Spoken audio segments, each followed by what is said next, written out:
পেঁয়াজ রসুন কাঁচা লঙ্কা আর কুচনো আম নতুন স্বাদের আচার মুখে দিলেই করবে সুনাম। নমস্কার, আমি অপু। অপুর সংসারে সকলকে স্বাগত জানাই।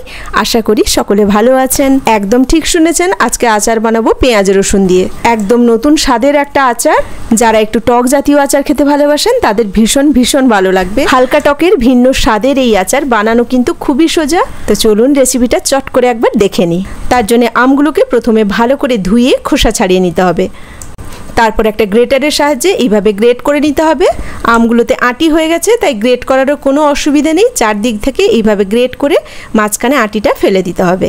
একদম জিরিজিরি করে আমগুলো গ্রেট করে নিয়েছি।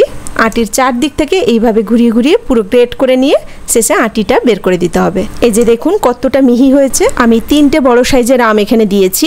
সবগুলো আম গ্রেট করে নিয়েছি। এখন এর মধ্যে দিয়ে দিলাম 1 চামচ লবণ। লবণ দিয়ে আমটা খুব ভালো করে মেখে নিতে হবে। লবণ দিয়ে আমটা ভালো করে মেখে নিয়েছি। এখন এটা ঢাকনা দিয়ে রেস্টে রেখে দেবো আধ ঘন্টা। আধ ঘন্টা বাদে ঢাকনা খুললাম। আমি একটা চামচ দিয়ে দেখাচ্ছি কতটা জল বেরিয়ে গেছে। আমের মধ্যে যে একটা টক ভাব থাকে সেটা নুন দিয়ে ভিজিয়ে দিলে এইভাবে জলের সাথে টকটা বেরিয়ে যায়। এখন একটা ছাঁকনির সাহায্যে আম থেকে জলটা ভালো করে ছেঁকে নেব। ছাঁকনির বদলে যে কোনো পাতলা কাপড় দিয়েও আমটা ভালো করে ছেঁকে নেওয়া যায়। একটা ছোট চামচ দিয়ে এইভাবে চেপে চেপে জলটা বের করে দিতে হবে। দেখুন কতটা জল বেরোচ্ছে। যেহেতু আমটা একদম জিরিজিরি করে কুচনো হয়েছে, তাই আমের ভিতরে যে টক ভাবটা ম্যাক্সিমামটাই জলের সাথে কিন্তু বেরিয়ে যাবে। পুরো আমটাই এইভাবে চামচ দিয়ে চেপে চেপে ছাঁকনিতে আমি ছেঁকে নেব। আম থেকে পুরো জলটা বার করে দিয়েছি। এখন অন্য একটা পাত্রে এই আমগুলো রাখবো। আর জল ছেঁকে নেওয়া আমগুলো একদম ঝরঝরে হয়ে গেছে। এখন এর মধ্যে দিয়ে দিচ্ছি আমি পেঁয়াজ কুচি। 3টে আমের জন্য একটা বড় সাইজের পেঁয়াজ আমি কুচিয়ে দিয়েছি। এরপর দিলাম রসুন কুচি। 10-12টা রসুনের কোয়া আমি কুচিয়ে দিয়েছি। আর দিলাম কুচনো কাঁচা লঙ্কা।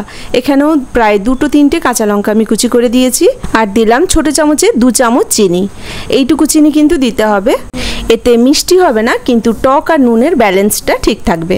তারপর দিলাম অল্প করে হলুদ গুঁড়ো আর সামান্য লঙ্কার গুঁড়ো। এখন একটা মশলা তৈরি করে নেব। তার জন্য প্রথমেই দিলাম গোটা জিরে, খুব সামান্য পরিমাণেই দিয়েছি, ছোটো চামচে 1/2 চামচ। আর দিলাম 5 ফোড়ন 1/2 চামচ আর 1/2 চামচ কালো সর্ষে। মিনিট খানেকের জন্য মশলাগুলো ভালো করে নেড়ে নেব।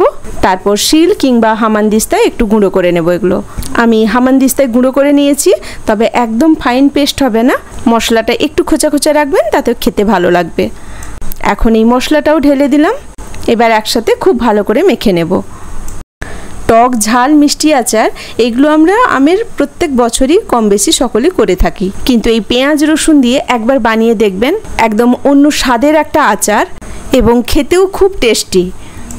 আমটা পুরোটা মাখিয়ে নিয়েছি। এবার সবশেষে ছোটো চামচে 1 চামচ সর্ষের তেল ওপর থেকে একটু ছড়িয়ে দিলাম।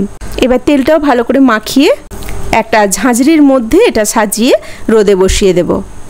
এরকম ঝাঁঝরির মধ্যে দেবেন, তাতে চটপট করে শুকিয়ে যাবে। আর যদি আমের মধ্যে একটু জল থাকে সেটা কিন্তু চটপট বেরিয়ে যাবে।